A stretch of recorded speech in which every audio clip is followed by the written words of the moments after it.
How to hide offensive messages on Instagram. In this short video, I'm going to show you how you're able to hide offensive messages on Instagram.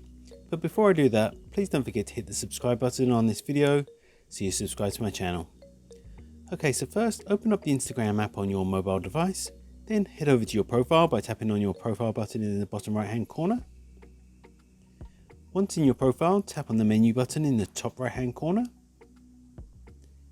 On the next menu, tap on settings.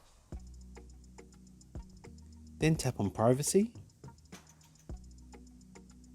Next, tap on the option that says hidden words. And then if you see, the third option down is hide message requests. So make sure this one's toggled on. So it says message requests that may be offensive will be moved to the hidden requests folder. We will also filter notifications for these messages. So make sure you've toggled this one on, and that will hide offensive messages. And that's all it takes to hide offensive messages on Instagram. If you found this video helpful, I'd love it if you liked the video and subscribe to my channel. Thanks for watching.